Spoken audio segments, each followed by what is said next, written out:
And here is my question for you tonight. What is preferable in your book? Is it preferable to start late by a minute, or is it preferable to start when you're not ready? And I don't know. For me, I take these webcast timing elements seriously, in a way. Seriously with an asterisk, to remain casual to a certain degree. And so I'm not ready. I'm almost ready. But I thought I would start on time and let you watch me putter around in the kitchen. I don't have a lot of puttering to do. I just have to get a guitar out, get my ukulele tuned up. I've got my Santa Cruz tonight, which is really a blessing. And oh, what a story this guitar has. I've probably told it before. And if I'm in the mood, I'll tell it again. But right now, I'm going to think of something else to jump to as we settle in here together in the kitchen in Bucks County, Pennsylvania. Beautiful day. The weather report kind of made it seem like it was going to be more humid than I perceive it to be. So they said it was, Alexa, what's the temperature out? Right now, it's 83 degrees Fahrenheit. Tonight. Okay, Alexa, stop. So, 83 degrees is kind of warm for 8 o'clock at night, and yet it's very pleasant out. It's very pleasant. It doesn't feel that humid, so maybe the forecasters were off a little bit. I have a bone to pick with them anyway. Channel 6 Action News out of Philly. They start every newscast with like 15 minutes of local Philadelphia city shootings. And in the meantime, the country's on the brink of creating a global financial disaster by defaulting. And they don't cover that till 14 minutes after the hour last night. This incredibly important story. And that's the last I'm going to say about politics. That's not even political. That's just like day-to-day reality. So let me do a quick tune-up on this. I'm very excited in a sense of new song excitement is what I'm experiencing here tonight.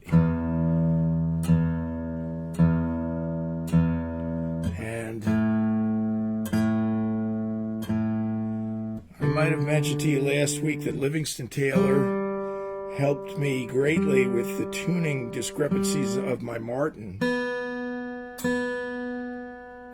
This guitar never has had tuning discrepancies. Now that I say that, watch it be out of tune all night tonight because of the humidity or heat or whatever in the kitchen here. Yeah, so I've got a bunch of new songs, and they've been kind of building up. I've got some exciting news, et cetera, et cetera. I got to switch my amp on. Jamie's in the house. Yeah. And we're going to be announcing a gig with our little trio, Sons of Jersey, which includes Alan LaBeouf, the Renaissance man that he is, who just got back from Germany this week from doing a bunch of Beatles shows at a beautiful theater there. And he's going to be here next Friday, all things being equal. So that's one of the exciting announcements tonight.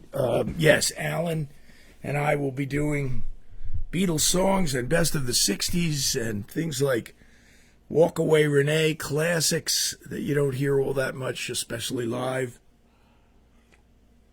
And then our trio, Sons of Jersey, with Jamie Flynn, also known as Jim Flynn, the hardest working man in showbiz, is going to happen at the Stangl Factory in Flemington, the Stangl Stage. Great venue. Love it.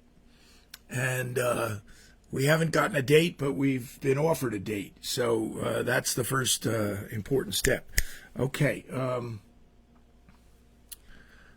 Oh, gee. Kind of in the mood to start out with a new blues that I just wrote. And I tinkered with it a lot. And now, as of last night, I think it finally reached the form that it's going to end up being in, if I can use such an awkward phrase. And it took a lot to get there. So it's a 3-chord, 4-chord blues, and it sounds like I just plugged in the guitar.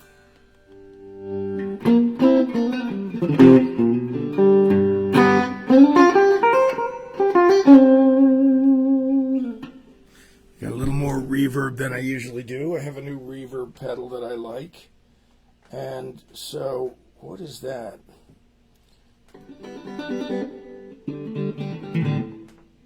Okay, that's better.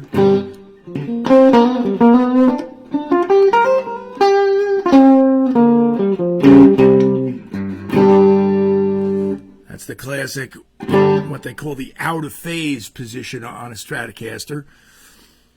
Do you know Stratocasters became the go-to guitar because of two people who are still living today and playing today, and we owe them, all of us Stratocaster players, owe them a debt of gratitude in revealing to us how good a blues guitar it is. And those two people are Buddy Guy, who was the first one to really start using a Strat. You go, really? Didn't I see them since the 50s? Yeah, but they were all in country and western groups. So they would play the bridge pickup, this real trebly.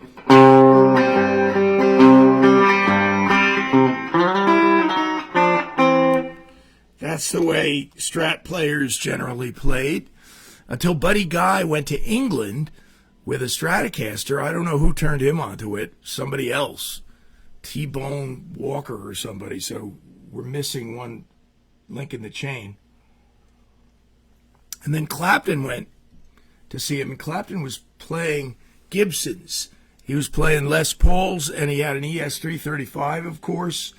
And Buddy Guy turned his head. And then what's the story for you guitar players and other musicians who are potentially interested in this? He was on tour with Cream, I think, or it might have been a tour with Blind Faith. And he went into a famous guitar store in Nashville. It wasn't Groon's, though. It was one of those like Main Street guitar type of places. And he famously bought 5 Stratocasters. And he said he got them all dirt cheap. Nobody was buying Strats. And he gave one to George Harrison. He gave one to Stevie Winwood. And then he took the other 3 and combined them and made them into a Frankenstein Strat, you might call it. But it was just a traditional Strat, but it just had parts from 3 different Strats in it. And that Strat became Brownie. And that guitar was on Layla, and, you know, it sold for millions of dollars, whatever. But, and then Clapton bought it back, and then I think he sold it again. Anyway, that guitar, Brownie, was made from 3 Stratocasters that he bought in Nashville, and combined them down. Jamie's in the house. He's probably, you know, I'm not exaggerating if I tell you that Jamie Flynn is the best blues drummer on the Eastern Seaboard these days and the busiest. He plays with everybody. Jamie, tell us a big gig that's coming up. Did you play Steel stacks already. Arlene is here, and I mean to include Roger in that too, because her husband is probably sitting beside her on the couch, dipping into a plate of pretzels or potato chips. And Arlene, you know, I'm not exaggerating. I told this to Roger yesterday. I said, every time I'm sitting here in the middle of the night on my couch playing a blues, I'm thinking of you. And I'm thinking, as I'm writing a blues, I'm thinking, will Arlene like this? What would Jesus do? WWJD, would Arlene like this? WALT. WALT. And here it is. This song went through a bunch of changes, and it's called All I Can Do Is Cry. And I hope that what I'm going for is simplicity, a classic quality, and above all, something that's missing from a lot of songs these days, not to be critical, but I just want to say I'm going for an emotion. I'm going for an emotion here. Who's there? Zelmore's here. Hi, Carol Zelmore. I'm so glad to see you. God bless you. Hey, you're from Tennessee. Awesome. Good for you. Just told a story about Eric Clapton buying his Stratocasters in Nashville. You did Steel Stacks last week. Great gig. So this Sunday, Sunday the 4th, that's this Sunday, at Whiskey and Virtue, which is a new venue, and I've heard good things about it. In Morristown, great town. We were just there. And more. I'm going to read them all, Jamie. I'm not in any hurry here tonight. Saturday, June 24th at the Pattenberg House in Asbury. That's a town right off of 78 there. My wife works in that town. Saturday the 10th, that's a week from this Saturday. BBD is Big Bone Daddy, yes. I knew that. Okay, so friends, look at Jamie's itinerary there. You're going to hear some great blues if you check in with him. And so when Jamie and Alan and I play together as Sons of Jersey, I will probably prevail upon those guys to do this, my new blues song.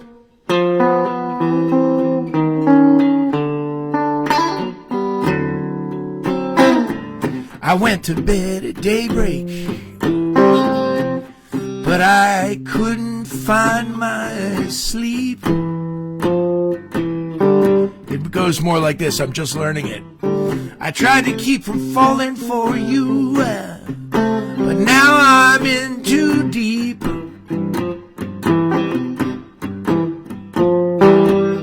I can't have you.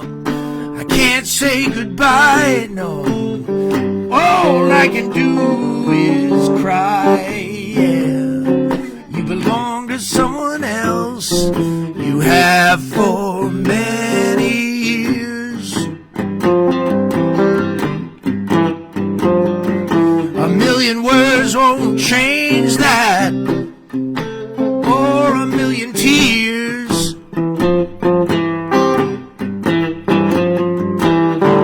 I can't tell the truth, but I can't lie. All I can do is cry, yeah. Pickett Wilson.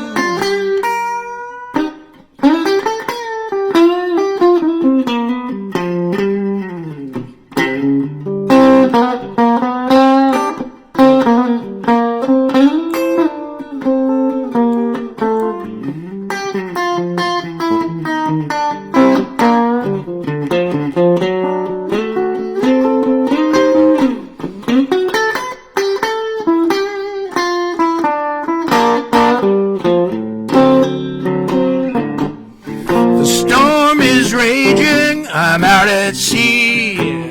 I'm like a rainbow on a wave, just a mist about to disappear, and I'm too far off the shore to save. Yeah, yeah, it's tearing my heart out. It's driving me to my knees.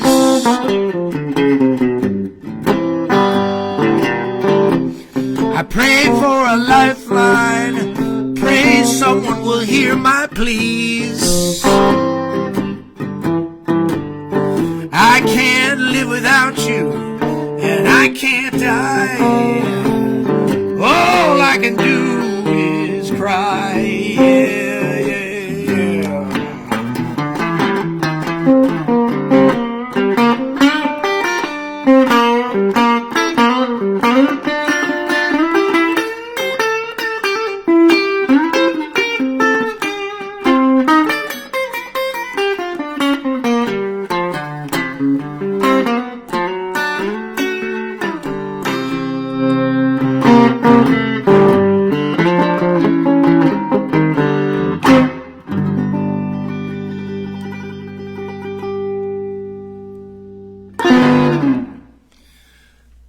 I name my guitars, usually.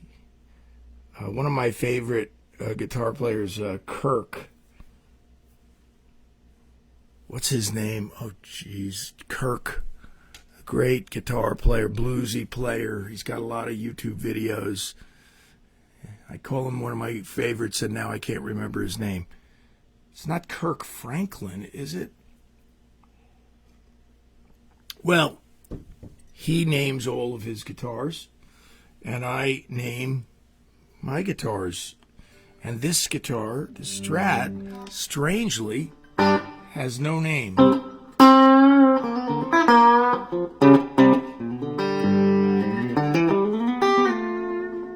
So yes, it's up for grabs. Should you have a name? And one of my best friends,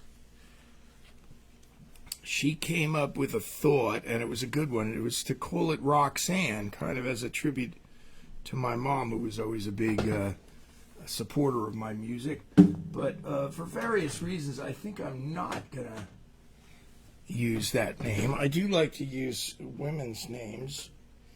And I have a Bonnie, and I have an Annie. They're both Les Pauls. And I have a guitar called Preacher. My Martin is named Diana, after Diana Ross. I don't have any names for any of my ukuleles. They don't seem to have the gravitas to have this. But having said that, I have quite a collection of ukes at this point. And let me be clear, they're cheap. A lot of them are very inexpensive. So it's not... How did this get so sharp? It was only that note. And I've dug this one out. I've been playing my handmade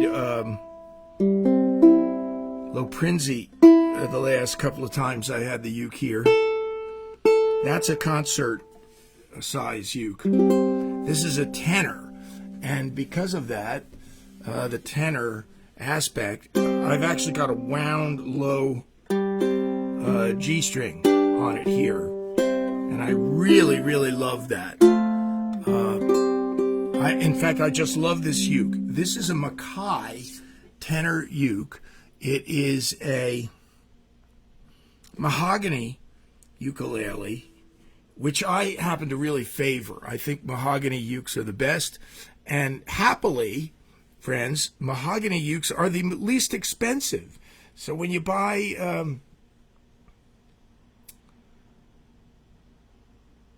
Koa ukes, for example. I had a student once who came to me. I'm still not in tune with him. I'm not in touch with him. So I don't think he's watching, and I don't think he'll be offended if I tell this story. He had a $3,000 Koa uke that was gifted to him by Tony Bennett. And it sounded like a shoebox with strings on it. It was so dull sounding.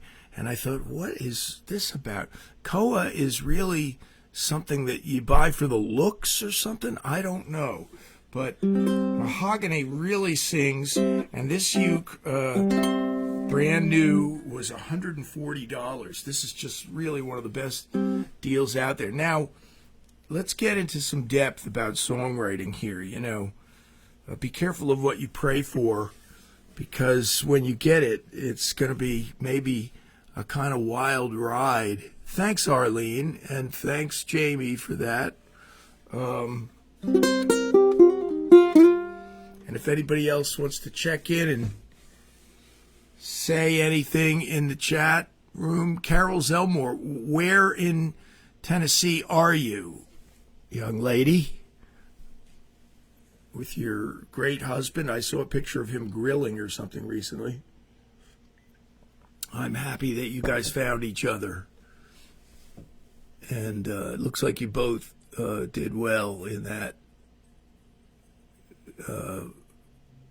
providential meeting. You are in Roan Mountain. How far from Nashville is that, Carol? Because, up here we're not really all that familiar with the ins and outs of the topography and geography down there. Mike and Kathy from the old Bittersweet days, they live in Franklin. So, oh, laws, okay. It's a long way to get there, but it must be beautiful. I'm sure you're up in the mountains. Everything isn't Nashville necessarily, but you're 4 hours from Mike and Kathy, though, because they're in Franklin, which is a suburb of Nashville. So what's the point of my, sometimes you get what you pray for. Well, I have just been writing and writing and writing since COVID, to the point where I write, like, in the last week I've written 3 songs. Not as long as From Jersey. Oh, okay, interesting. The fact is, at this point, I don't know what's going on, but I can't shut it off. And as my own song that I sang last week, was it? I can't stop myself. So I've written probably 75 songs now in the last 2 years, 2 or 3 years since COVID was around. And this week I wrote a song, and it just came to me in a strange and unusual and different kind of way.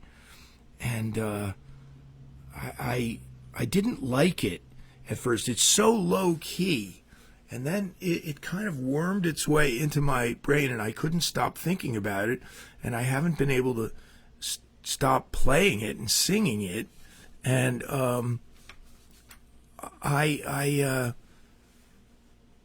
I think it's going to be a lasting song, and that I'm going to end up recording it on an album.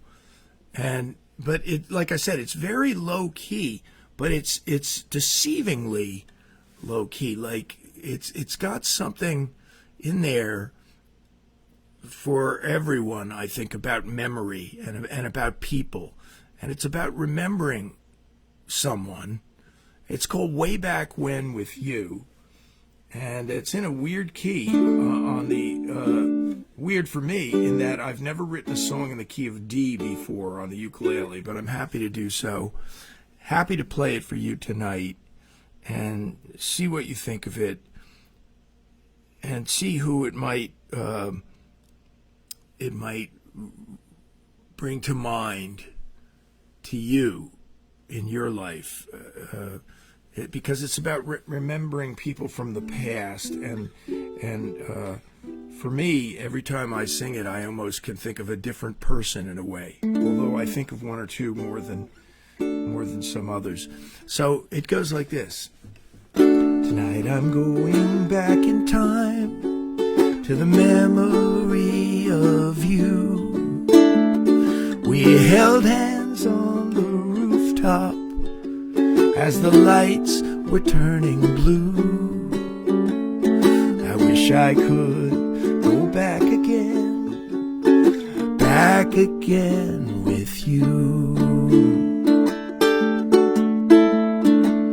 There's nothing for me here and now in the cold light of the day. My home is deep inside me, and I wish that I could stay.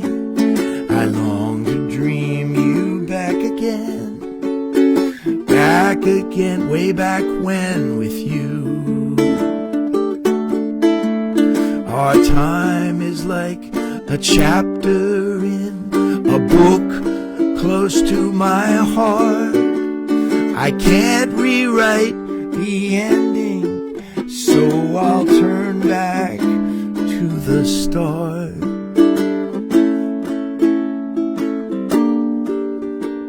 And now the night is falling hard, so I have a place to rest. I'm safe from all the heartbreak. When I'm with you, I'm blessed. I'm holding hands with you again, way back when with you.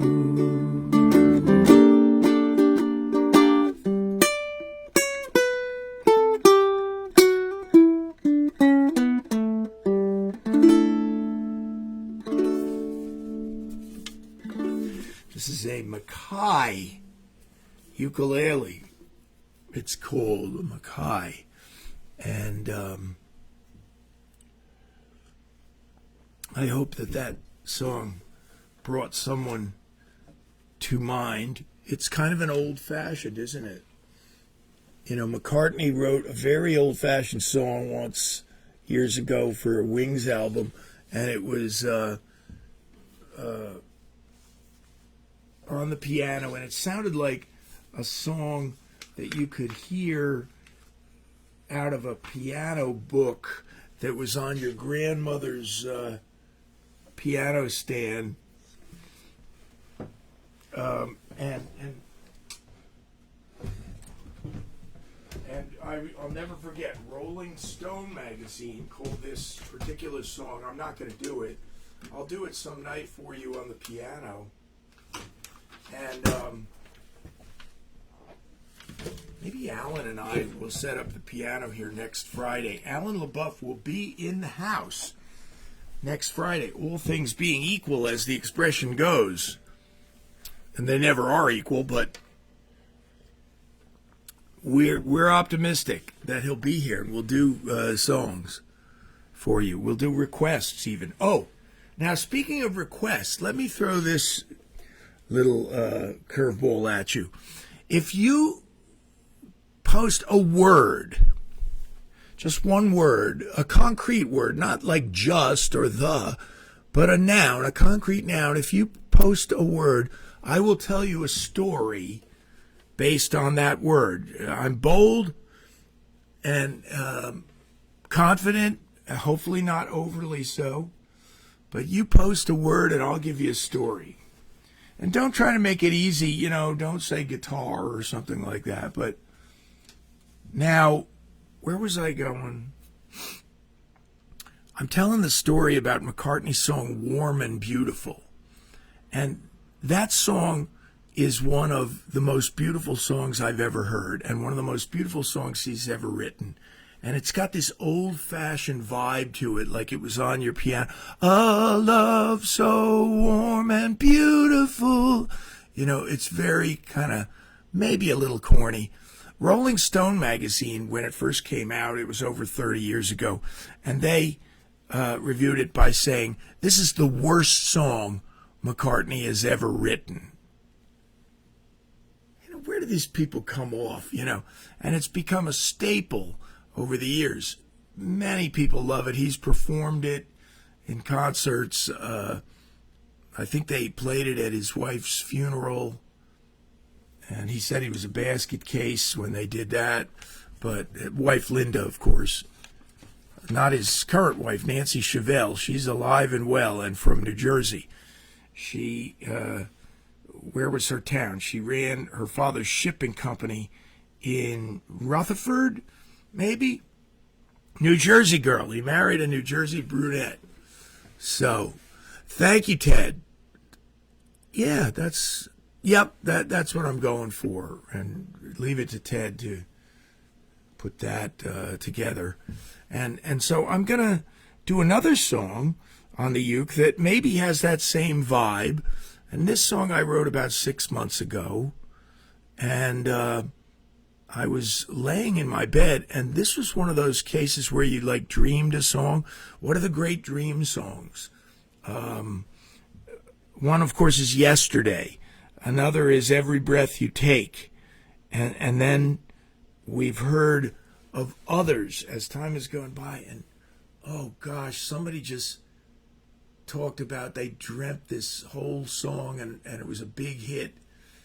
And I thought, oh, I never knew that song was a dream song, too. But this song is a song I kind of dreamed. What do you mean, kind of? Well, I didn't dream every single I and dotted I and cross T. But see what you think of this one. This is really about the day that Annie and I got hitched on my parents' farm, and it rained. And it goes like this. This is called Remember the Rain. I'm sure I'm going to record this one also. It made the cut. Baby blue sky, dressed up with a rainbow. I always thought that's how we'd want it to be. And that's why I want to know, do you remember the rain? A soft summer wind blowing warm through September. I always dreamed that's how we'd want it to be. That's why I want to know, do you remember the rain? You were so worried that the rain would ruin our day, and we hardly noticed that the clouds were gone when the clouds were rolled away. That's how life is when you're in love. You really don't care about the weather at all. And that's why I want to know, do you remember the rain?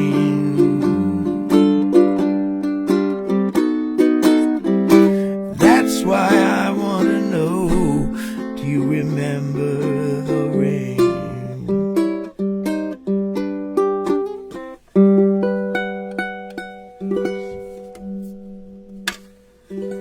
My Mackay tenor uke with a low G string is what I'm playing here. And it's too easy to make a joke about a low G string, so let me just ignore that. But having said that, I won't ignore if you post one word and then throw down the gauntlet and say, I challenge you, Chip, to make a story, to tell a story based on this one word. Now, this is a little story that I'll tell. Thanks, Arlene. A little story that I'll tell is that my mom's mom, my Nana, one was Grandma, that was on my father's side, and one was Nana. And Nana used to bring us to the movies every year down the shore when we were kids. That was her big thing. And she'd bring us out to dinner first. And I remember a couple of times we went to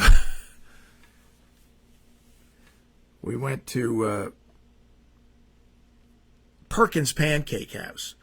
And oh, that was a treat of a lifetime. Down in Brick Township, New Jersey. Jamie has thrown down the gauntlet. Snappers, because he knows the story behind that. Snappers are these little bombs that are like little firecrackers. They're like a ball, and when you throw them, they explode in a rather loud and frightening way. And one time we were playing like a VFW hall with a keyboard player named Freddie Finch. And was there even a bass player on that gig, Jamie? If there was, I don't remember. It wasn't Alan, but Freddie might have been playing the bass in the left hand of the organ or whatever. And Jamie it's kind of a boring gig, I'm afraid, but we weren't mailing it in. We were giving our best. But just to amuse himself later in the night, he's throwing snappers at Freddie Finch on stage that are exploding around the keyboard. Bang! So Freddie Finch was doing, to my recollection, Wichita lineman. I am a lineman for the county. Bang! And it suddenly his organ sounded like the organ on the Titanic. As the Titanic went down. And he took it in good humor. So I'm laughing and Jamie's laughing. And I think that I'm safe. And then I go in the men's room with those reflective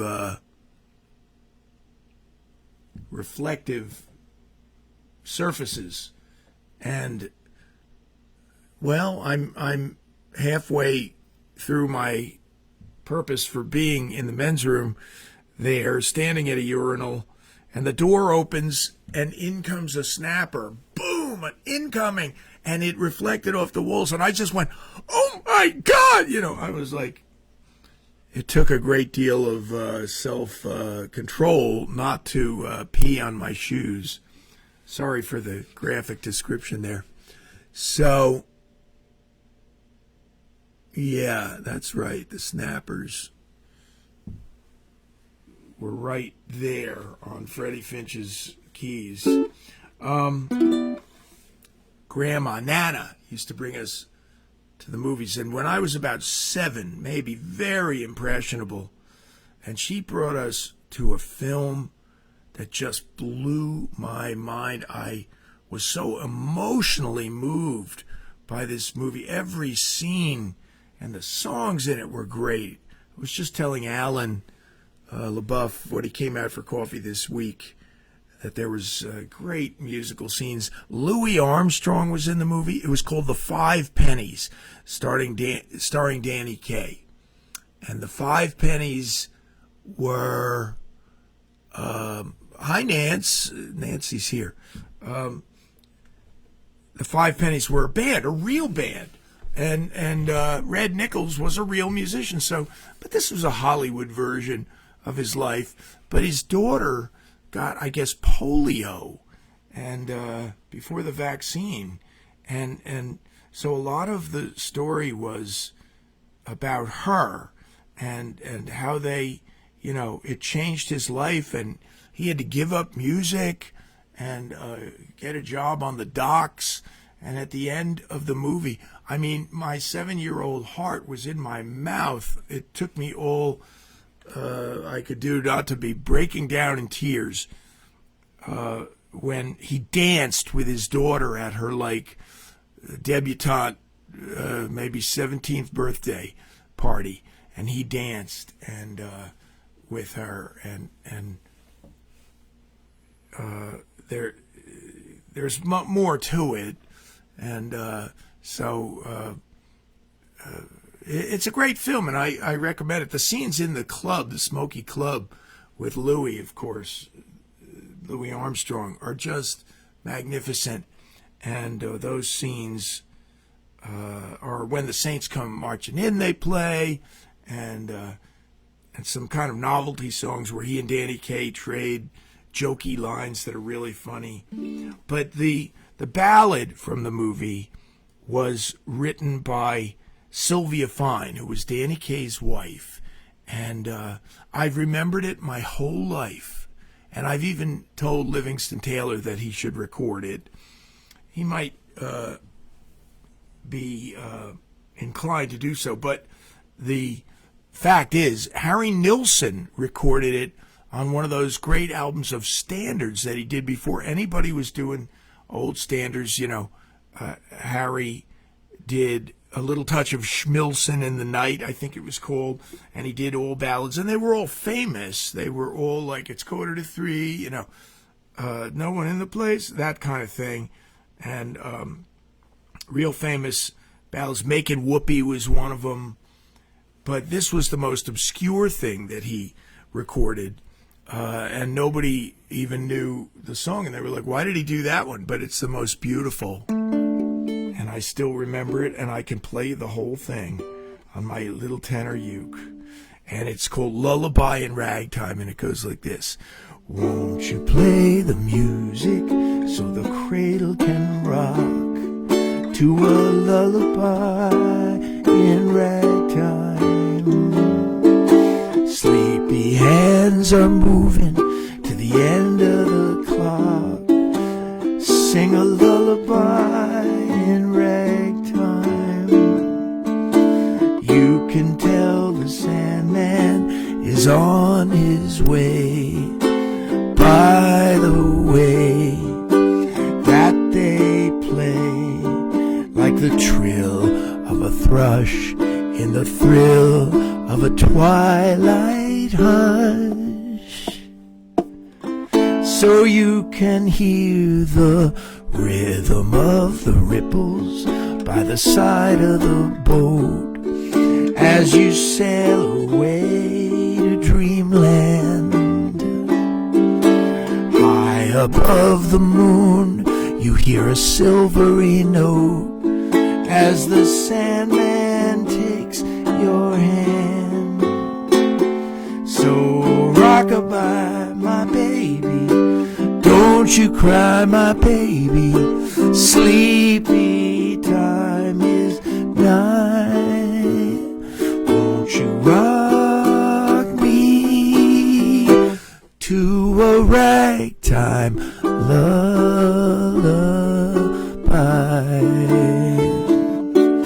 So rock-a-bye, my baby, don't you cry, my baby, sleepy time is nigh. Won't you rock me to a ragtime lullaby?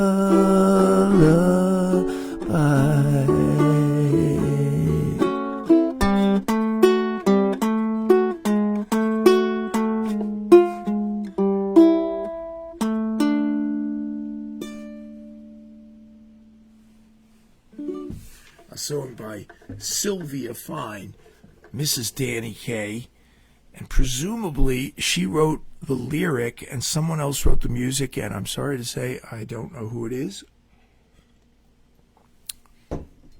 Anybody else want to post a word? Jamie let me walk right into that one.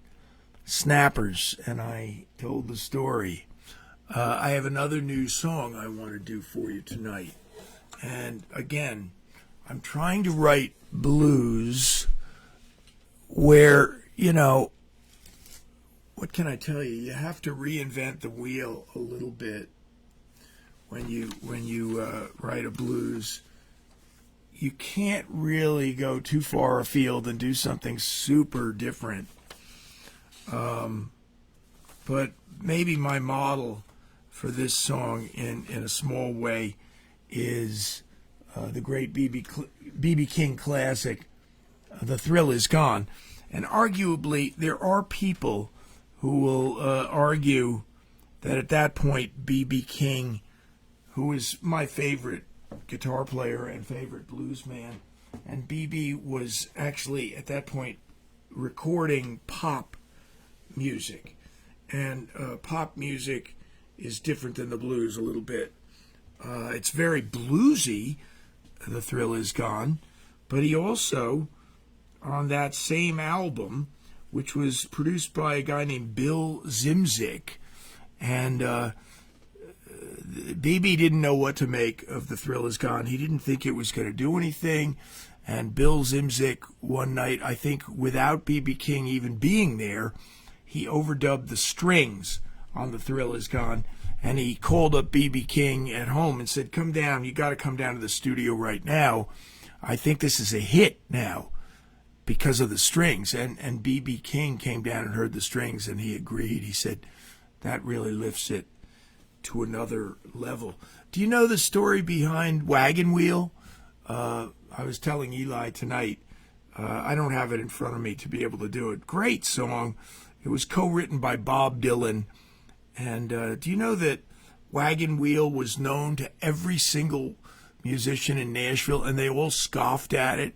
It was like a song that everybody played, and all the jam bands did it, and everybody in every little bar did it, and no one had even an inkling at all that they would record Wagon Wheel.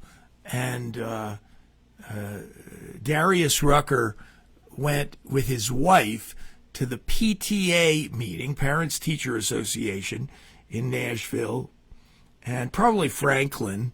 And he said he's sitting there at his kid's school with his wife, and he sees the teachers get up, and they worked up a little version of Wagon Wheel, and they sing it for the parents. And Darius Rucker kind of turns not overly insistent on this, but he just turns to his wife and he says, I think I might record that. They did a nice version. It kind of caught my attention. I might record that and just make it an album cut. And this is similar to the story of The Thrill Is Gone, because he said they invited this group. I forget what they're called. You guys would know it. And it was a group that was harmony singers. I think a guy and a couple of girls, and they had some hit records, and he asked them to sing on it. And after they laid the harmonies down on Wagon Wheel, he and the producer turned to each other, and they went, this is a single now. And it all happened because just the harmonies kind of fell into place, and they went, this is like a single. And of course, it became a monster hit, and it crossed over to pop and sold millions, which most of the time a hit record in Nashville doesn't sell in the millions. So Bill Zimzik was the guy who took B.B. King out of the blues, so maybe to some people he's a villain, I don't know. The other song they recorded on that album was Ain't Nobody Home, which was written by the great producer. He also wrote Take Another Little Piece of My Heart, and we met him, Alan and I. This producer liked our song, Don't Burn the Bridges. Great, legendary guy. He produced Streetlights, the Bonnie Raitt album. Why can't I remember his name? I'll think of it in a minute. And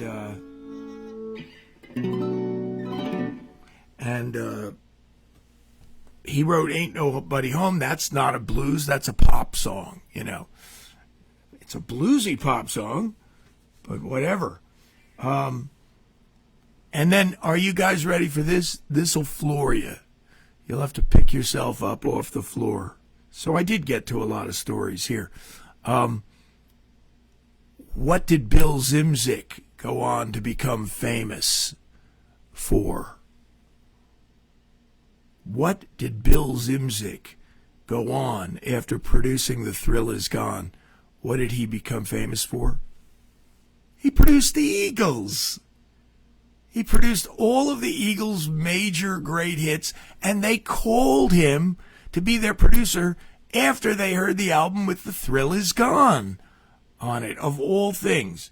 And he then, was set for life. So he produced Life in the Fast Lane and Hotel California. Isn't that wild? A blues producer is who they chose.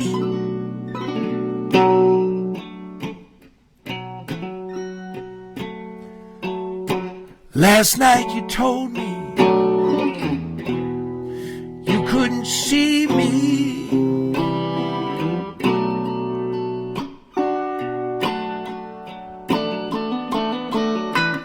I have to start it all over again.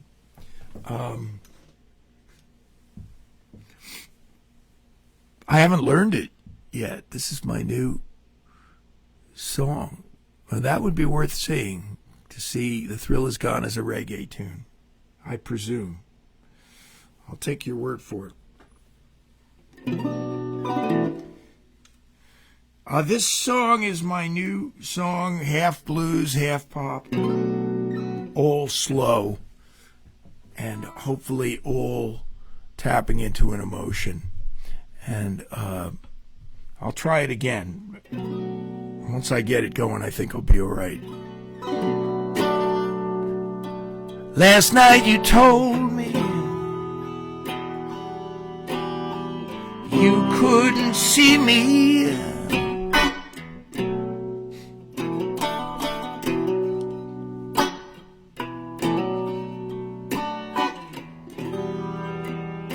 You were sorry, yeah, but we'd be better off apart.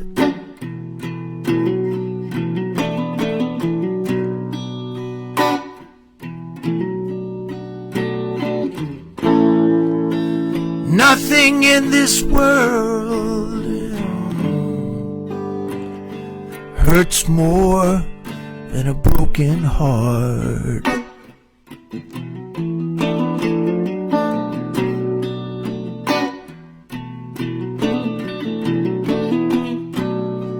You say you still love me,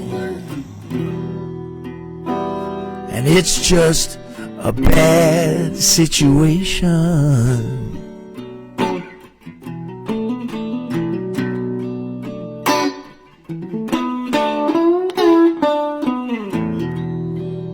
And you need to break free, and you need to make a new start.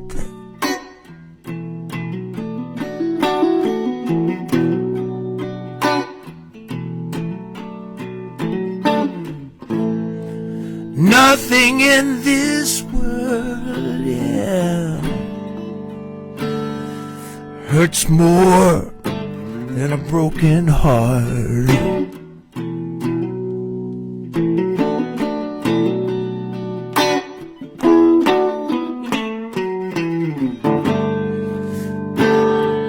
I've got my suspicions,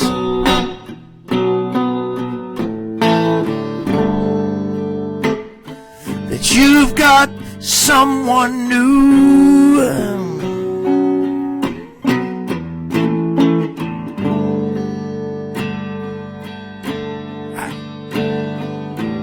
I think you're lying and hiding the truth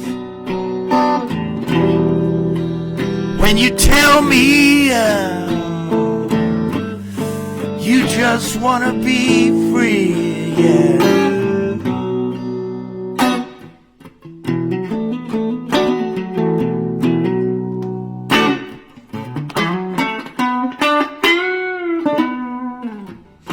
I've had more than my share, yeah,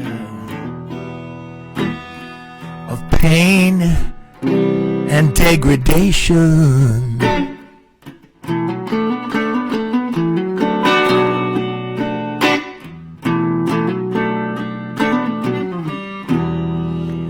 I've been knocked down and stepped on, and I've suffered for my art.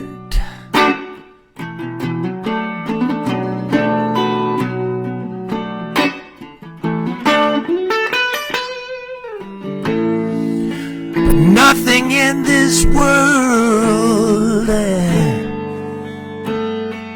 hurts more than a broken heart.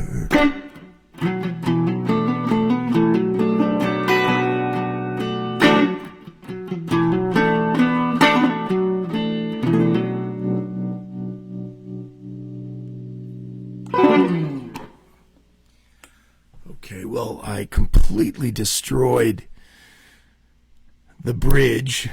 If you heard it and thought to yourself, gee, that doesn't rhyme, that's because I sang it wrong. But, you know, I'll do it again. I'll keep getting into the groove on it. And again, what I'm trying to convey is if a song doesn't really strike you emotionally at this point, I'm not that interested in it for myself. So Jamie's posting some videos. Hopefully you'll wait until the broadcast is over here to listen to them. Natural Man, that's interesting. Thank you, Nancy. That's what I'm going for. I want a mood. I want an emotion.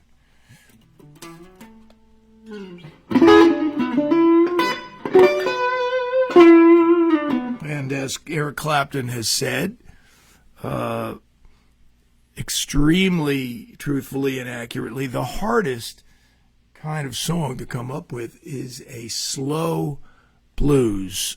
It's the hardest kind of song to do right. And frankly, we got a drummer here of renown in the chat room, and he must have to just do all he can to rein himself in when you play a song like that. A drummer just really has to sit there and do almost nothing, but really keep the groove, keep the slow groove. So one time I was backstage and it was at a big place, the Mann Music Center, and there was Ricky Fattar, and the great drummer for Bonnie Raitt, the great live drummer for years, and has played on a lot of records too. And do you know where he got started? He got his start probably late teens, early 20s. And Ricky was imported from a group called Flame that was popular in South Africa. And he and his bandmate Blondie Chaplin came up from Africa and joined the Beach Boys. And guess what?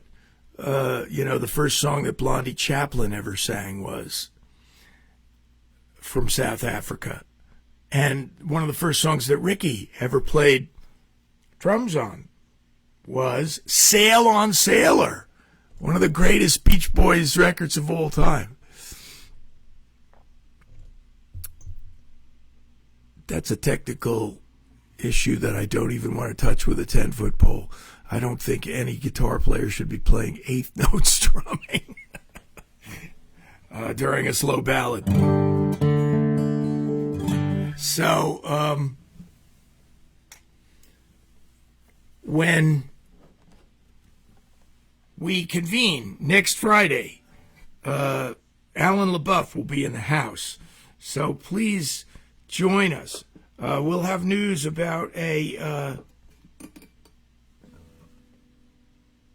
Gee whiz, what's going on with this? This capo's not... Oh, gosh, the thing came off my capo. Luckily, I didn't ding up the neck. Where is it? We'll be talking about, maybe by next Friday, we'll even have a date for a gig with me, Alan, and Jamie playing as Sons of Jersey at the Stengel stage in the beautiful town of Flemington. And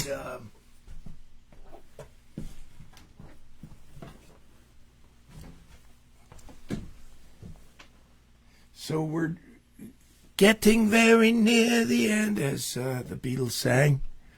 I'm going to do one more song if I can get a capo to work here. Gee, that is a weird thing to have happen. You go to put your capo on and there's nothing there. It fell apart in the case.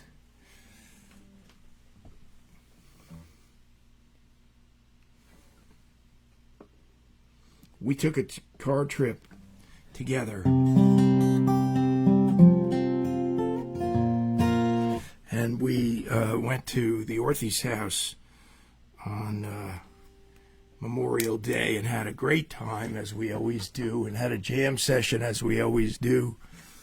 And on the way, Annie had like a James Taylor station or something. And, do I really need to hear James Taylor songs anymore in my life? I thought for a minute of asking her to change it, but I just sat through it, and they never get old. It just was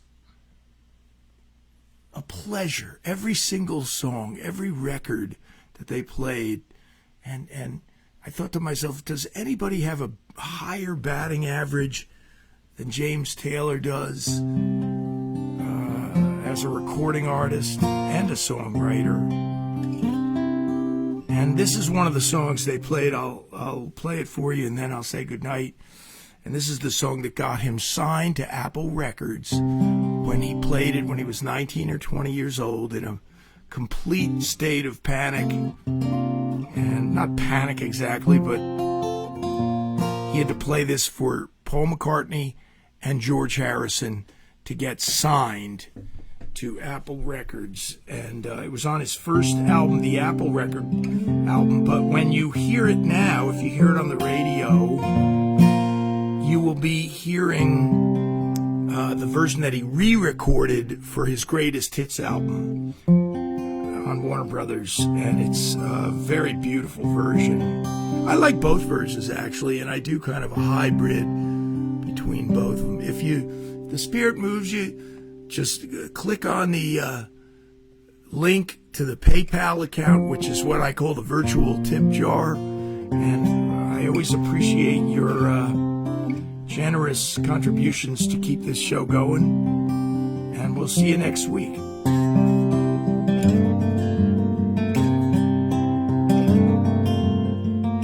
Something in the way she moves, or looks my way, or calls my name, that makes me leave this troubled world behind me.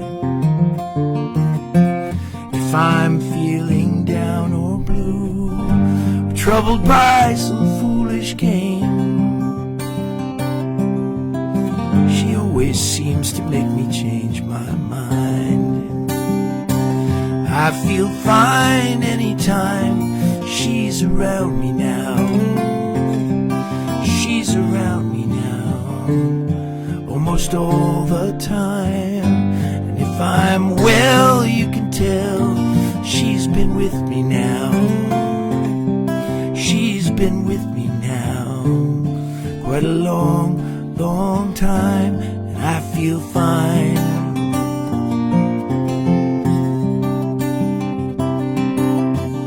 Every now and then the things I lean on lose their meaning, and I find myself careening into places where I should not let me go. She's got the power to go where no one else can find me, to silently remind me the happiness and good times that I know. I guess I just got to know them. It isn't what she's got to say, or how she thinks, or where she's been. To me the words are nice the way they sound, yeah. I like to hear them best that way. It doesn't much matter what they mean. She says them mostly just to calm me down.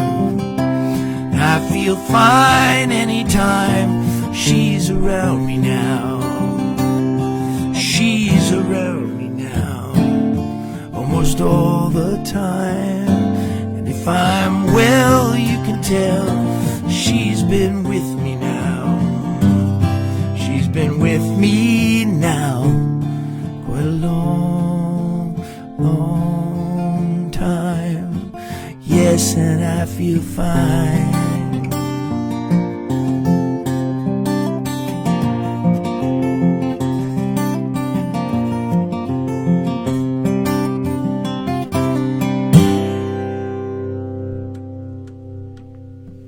Thanks to James Taylor for writing that song. Thank you. God bless you. Have a great weekend.